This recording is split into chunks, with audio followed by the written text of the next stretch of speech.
Welcome here at the Eureka Poker Tour in Hamburg. First time for us, we sit at an RFID table with whole cards exposed. We stream on a 30-minute delay and I'm excited. I open from under the gun with ace-jack suited at blinds 500, 1K big blind ante. And one of my opponents on the hijack, he's fairly new to the table, 3-bets me to a very small sizing, 4.5K. This already rings some bells. I think it's usually either really strong or really weak. We play around 57 big blinds effective, which is a lot. So I don't want to 4-bet my hand. I just want to call. I think it makes perfect sense to keep the weaker hands in his range. On the flop, I have a flush draw, so it's a very easy check call. You could potentially check raise, but I want to keep my opponent's bluffs in his range.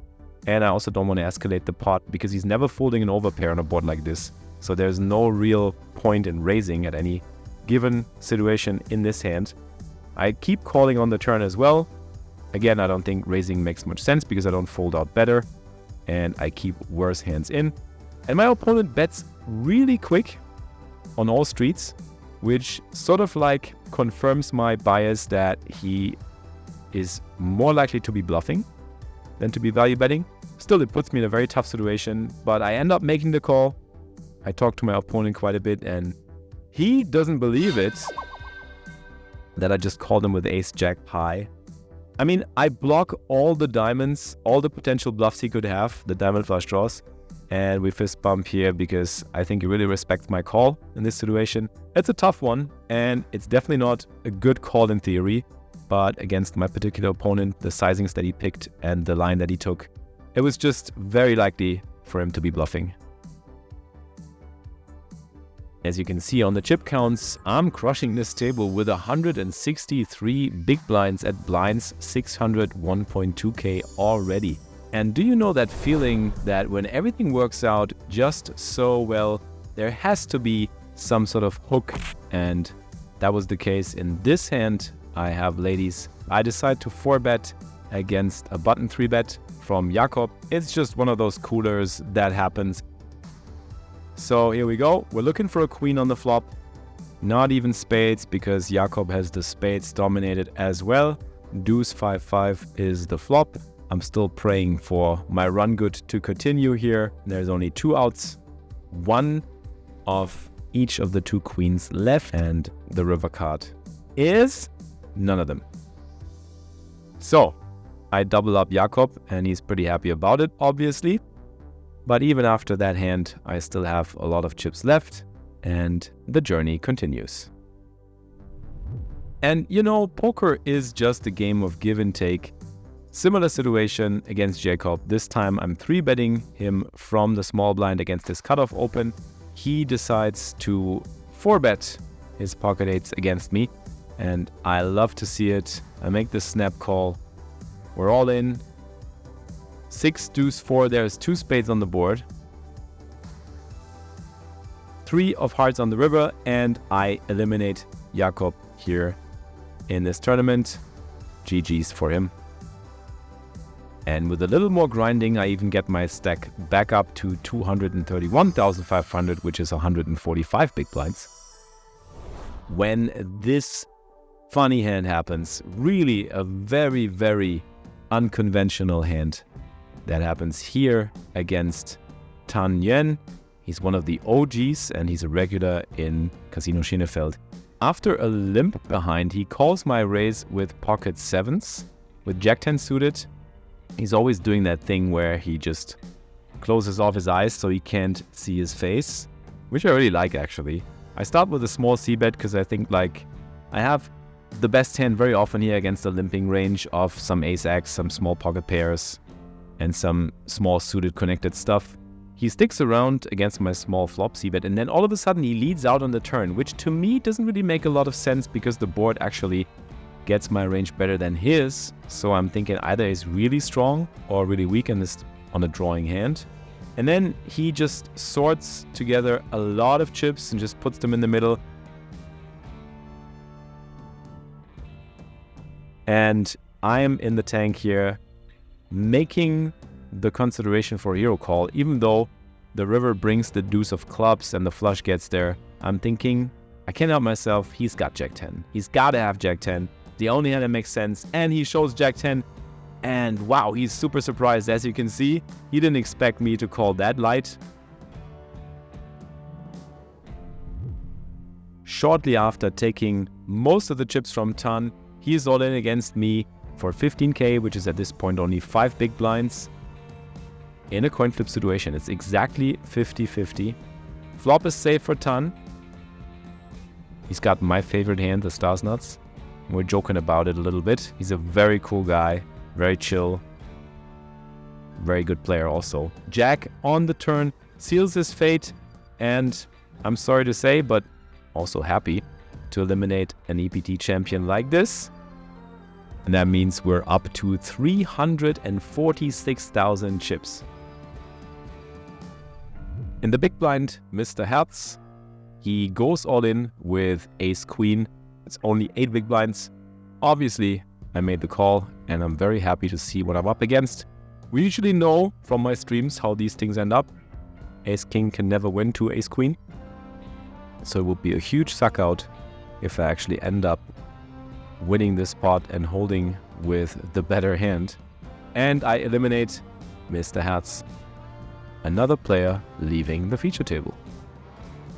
And that catapults me to 388,000, which is 155 big blinds at this stage. Jesus, mother of God. I don't know how many times I had ladies in this tournament. The answer is probably yes. And this time I'm getting action by Min Guk. This is our first confrontation in the tournament. Haven't played with him before, but I know he's quite aggressive and he's a regular in Hamburg Schenefeld.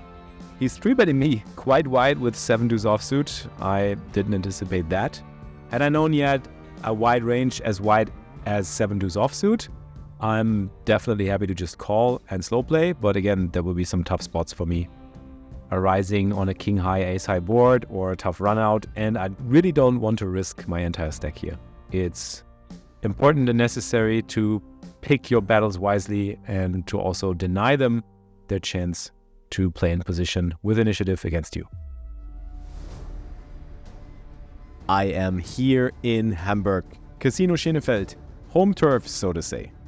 I've never been much of a live poker player before we started this GRND Tour project, and look at me 2 years later, battling it out in a 2k buy-in high roller tournament with no fear, no anxiety, just positive excitement and a drive to crush everyone.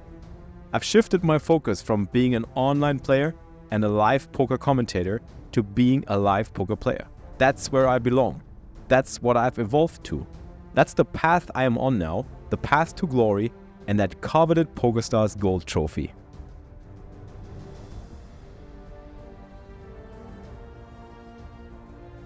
We are back on day 2 of the high roller, unbagging 442k chips, which is around 147 big blinds in the 2k high roller of Eureka Hamburg. And I've got one goal for today. Win that gold trophy. Beat the remaining field. Make my mark for both my own Twitch stream and poker career history. Under the gun opens with ace-jack suited of a 21 big blind stack, and I've got pocket nines on the button. Both a call or a 3-bet is possible. I went for the 3-bet and was willing to stack off as well. It's a little bit more than a quarter of my stack that's going in here, so I can afford this. And it's a tough spot for my opponent. He's moving in with ace-jack suited, and for 21 bigs, moving in with ace-jack suited is quite gutsy, I would say. And we're flipping, so I put that decision on my opponent if he's willing to flip. And he is. There is a 9 on the flop. Oh my god. Gut shot for my opponent and a backdoor flush draw. So something to sweat for. I'm always calling for the max sweat. So I would actually say 8 of diamonds. But it's not coming. It's a 7 of spades. So there's only 4 outs for my opponent. And we hold the actual quads. That's even better. My favorite hand in poker, the one that I've got tattooed in my arm, the hand that I won a lot of pots with in Bahamas 2019 and made my biggest score. So let's see how far my stars nuts bring me in this tournament. Let's see if I can defeat the stars nuts if my opponent has them, because if I have them, I usually win with them. So it's Very important that you know how to handle stars nuts. And that flop is obviously pretty good for me. We're 10 people left, and it's the final table bubble. One card to come, some sweating, but no jack and no 9. And we move on to the final table. This is where the final table bubble officially burst.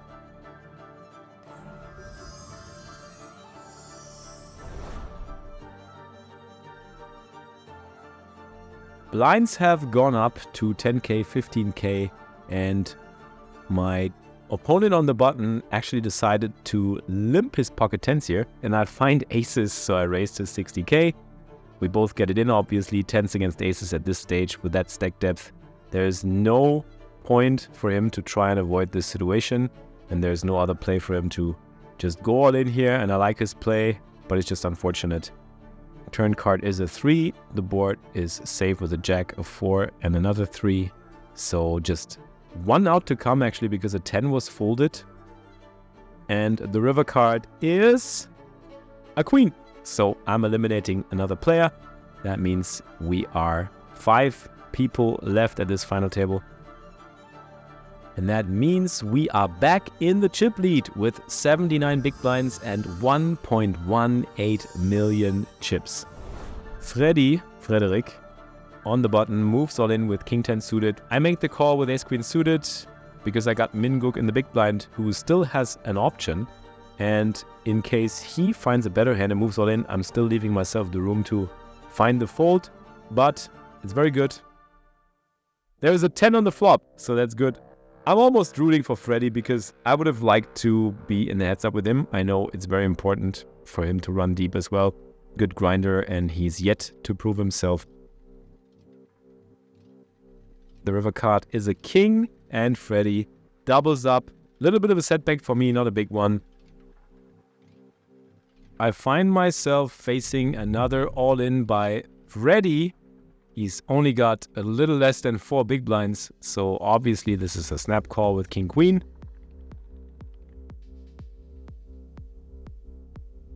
Turn card is a 7, so only a king or a queen for me to win this pot, and the 10 on the river makes him stay alive, and I think he's quite happy about it. I am 3 ways in an all-in situation against Freddy, who had put in his remaining 2 big blinds from the small blind against Flores button open with king 8 off. The board comes 9-3 deuce, so our goal here is to basically have more chances at knocking out Freddy. And we check down, I make trips on the turn, I bet small, just hoping to maybe get a king high or ace high euro call, which I don't, but the 7 on the river is not enough for Freddy, who had high hopes that his hand might still be good. So I bust Freddy, which I'm a little bit sad about because I know how much it means to him to get this far in the tournament, and he's been really working hard for this. So I hope his time will come very soon. Key pot moment here in a blind battle between Flores and me. He decides to just limp his pocket 5s, which I understand. I think with his stack size, he could have just open jam a small pocket pair to generate a lot of fold equity. He decides to limp. I decide to jam, and obviously he makes the call, because I can be jamming a lot of hands that he sometimes even has in good shape, like ace deuce, ace 3, ace 4, and most of the overcard hands, like the king eye hands, with the smaller kickers that he's in good shape against. He's flipping a lot of the times, but I think his play is fine. I think I would have expected him to jam, and either way, I think it's mostly a cooler.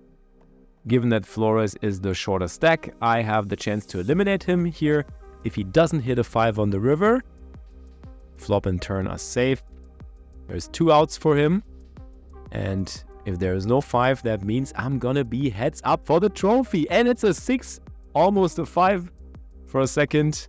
I'm playing heads up for my first ever PokerStars trophy in a 2K high roller tournament. Amazing.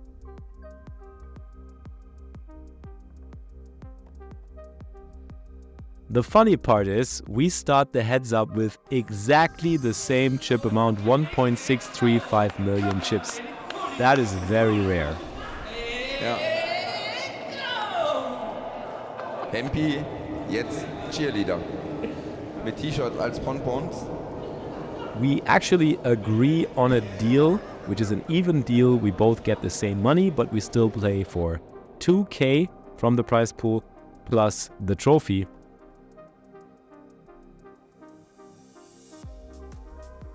I raise with king jack off, and Minguk only defends with pocket queens. Very interesting. Flop top pair with a very good kicker, second best kicker, and I think I'm always going to be ahead here. And Minguk just sticks to his plan of slow playing his overpair. Turn card is a 3 of hearts, brings a flush draw, and Minguk leads out. And that leading out just screams to me of sort of weakness. A hand that just picked up some extra outs like 10x of hearts, 7x of hearts, or an 8x, 9x type hand that just wants to generate some fold equity. So that's why I decide to raise this turn. I'm almost always ahead here, I'm thinking in my head, because I don't believe that he's slow playing a hand like queens. And I would think that he would be fast playing strong hands like straights, 2-pair, or stronger top pairs on the flop or pre-flop even. Min now goes into the tank and doesn't really know what to make of my turn raise. I actually make this raise for value and protection, but he's not sure. And he actually ends up folding the better hand, which I did not expect and I didn't know. I was 100% certain I had the best hand here. And I was almost doing this 100% for value and for protection. So interesting spot and interesting take from Min. He sort of leveled himself into folding the better hand. A6 suited on the button. Min raising, like I've always been doing in this heads-up match. Minguk defending in the big blind with queen jack off. On the flop comes ace 4 deuce. I'm crushing the board again with top pair and the nut flush draw. And I like to bet small here with a lot of bluffs. That's why I also like to bet small with my value hands like this. Putting in a little pot feeder. I keep on firing, rather smaller size, like I would also do with some bluffs and putting pressure on a 4x or a 2x type hand. He decides to call one more time with queen high, and the 8 of spades comes on the river. And he actually is assembling chips already with his queen high, and he makes the call. He makes the hero call with just queen high, and I win this one, which is a big one, and brings me to a little bit more than a 2-1 chip lead. I just limp with the 8-5 offsuit, and Min makes a min raise. I decide to call because I have position. Usually I would fold this hand to a bigger raise, but the min raise I think I just have to call. I think I have the best hand here very often. The 8 on the turn is interesting, and since a lot of straights get there and a lot of potential 2-pair combos, I expect Min to check here quite often, as he does this time. He baits me into betting my 2-pair for value because I think I'm always ahead when he checks the turn. And now he's assembling chips for a raise.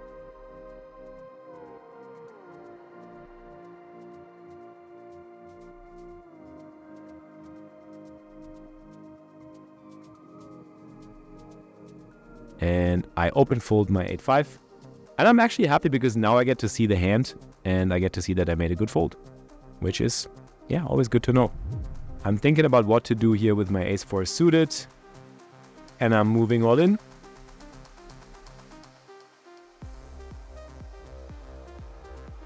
So I think making the call with king-queen off here is correct, even though it doesn't feel very good.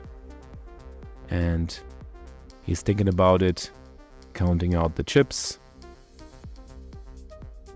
This is his chance to actually win the tournament, to win the trophy and the 2K extra. So he makes the call.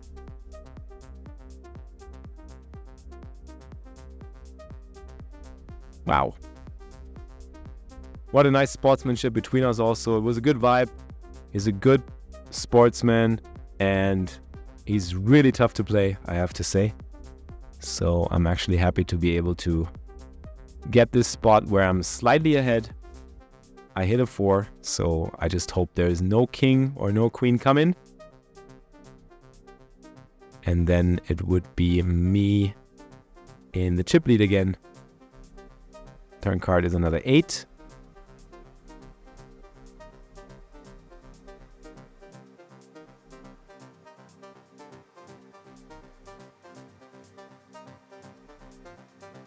a deuce. So we stay alive and we can fight some more battles. Back to the chair with me. As you can see, I'm in quite a very emotional mood. We're back in the chip lead. 38 big blinds to 10 big blinds. I almost had him. I didn't even know. Looking back at his heads up, this feels so surreal, to be honest. I'm defending 7-8 offsuit to the min raise with king 5 here from the button. So we're off to a flop. That comes king 10-7. Top pair for min, bottom pair for me. Looking back at his heads up, I feel like I'm making a lot of good calls and folds at the right times. It goes check on the flop, which is almost always very showdown heavy by min. So him betting the turn actually makes it less likely that he's bluffing. I need to make the call at least on the turn.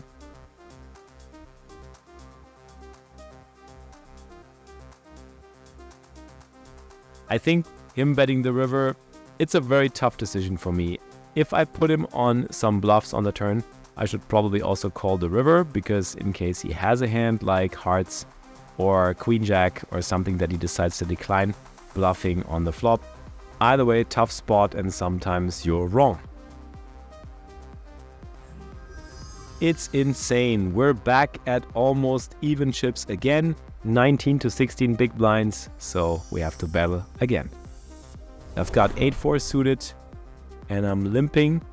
Min has 5-3 suited and decides to check. So we're off to a flop with me being in position.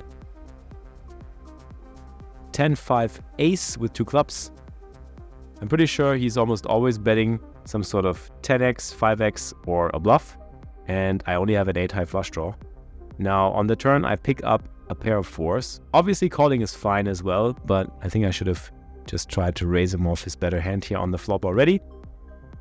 Min makes another strong hand on the river, and given that a lot of draws brick, I have a tough decision again on the river when he bets that size.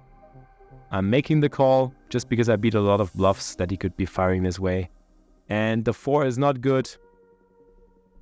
Min just limping with 8-9 suited, me checking my options with 7-3 offsuit in the big blind.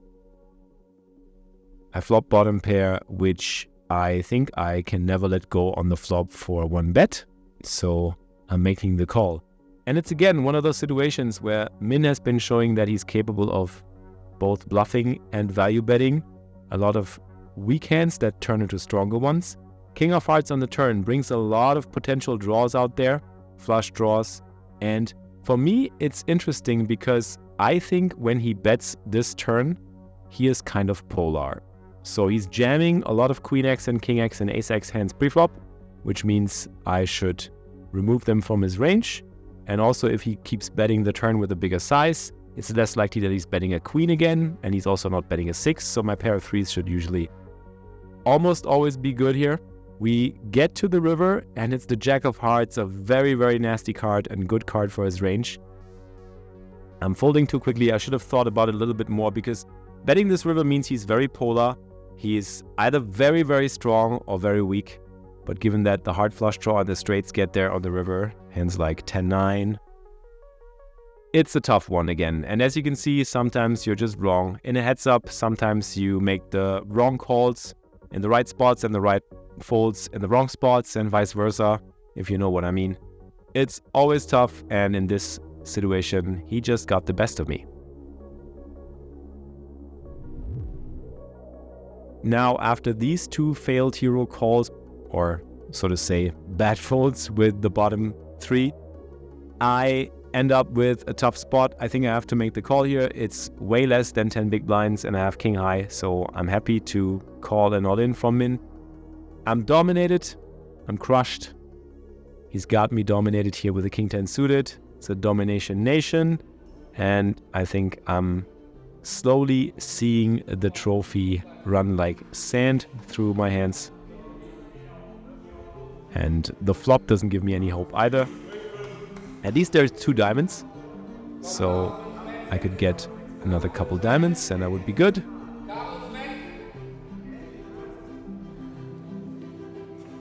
turn card brings the 5, and I'm back to life, just having to sweat a 10 on the river. 3 outs for Min now, and I would be back in the game. It's insane. As you can see, I'm really a little bit embarrassed by that 5 even. But obviously I'm happy to be back in business. As you can see, it is such a tough fight between the two of us. It's going back and forth and then back to starting stacks. And since the blinds are going up, we're getting shorter and shorter, so more and more the variance is taking over and deciding who's going to win this very, very close battle. Min is putting up a real good fight here. Very, very tough opponent, I have to admit. Now we're at 1.6 million to 1.3 million. 20 big blinds to 16 big blinds.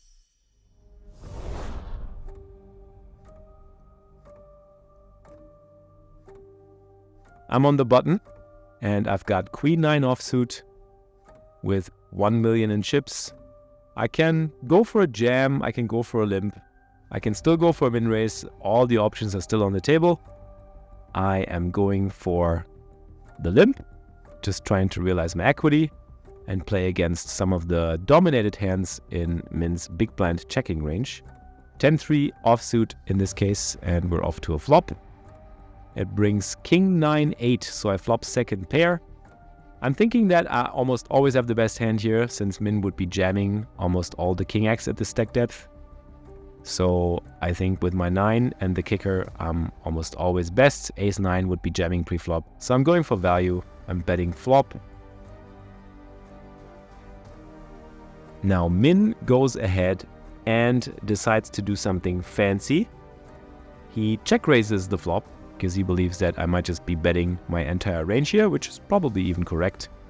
So this could work with 10 high, and I don't mind his play.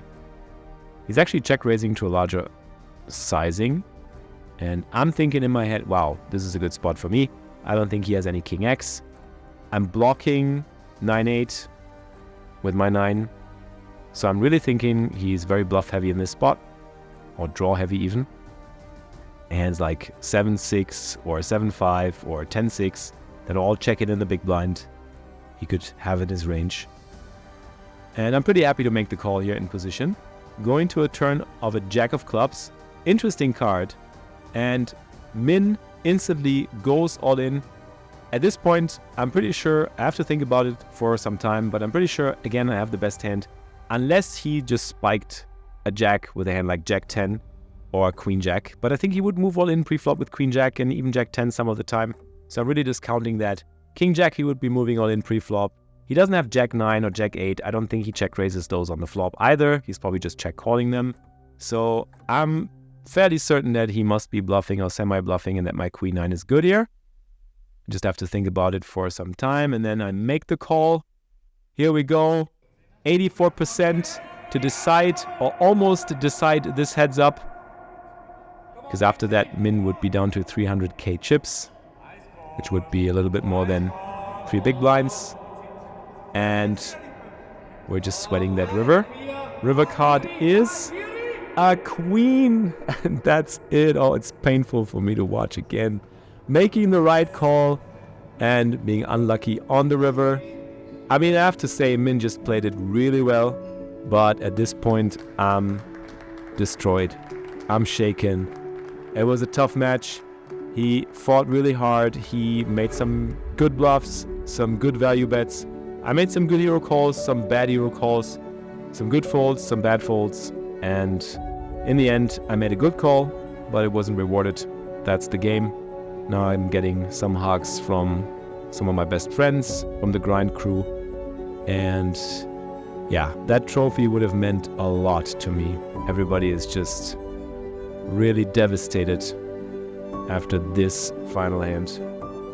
Yeah, it was just 2k, but it was a trophy. I mean, it's a trophy. And after all, we're playing for the trophy. We're playing for the win. We're playing for the final photo. And now Min shipped this tournament.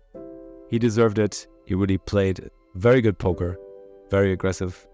And yeah, I was just at the bitter side of variance for this one. And yeah, the emotions are coming out right now. I mean, you can tell it just means a lot to me because it's just the embodiment of what we've been working for the past 2 years with Grind on Tour. It just means so much to me to get a trophy. And I mean, it also means a lot to me because I already saw now that I'm capable of getting this far, making some really good plays on 2 days of tough poker with tough opponents, big buy-in levels, and I'm actually able to hold my own. And I got the support of the best people from my crew who are really rooting for me to win. And next time Manuel, the photographer that you can see here, the best photographer in the business, is gonna be taking a photo of me holding the fucking trophy. Really. This is what I'm going for. This is what we're in for. I'm hungry for more, guys. Well, anyways, thank you for watching. It was a pleasure and it was a blast. And see you for the next high roller, I hope.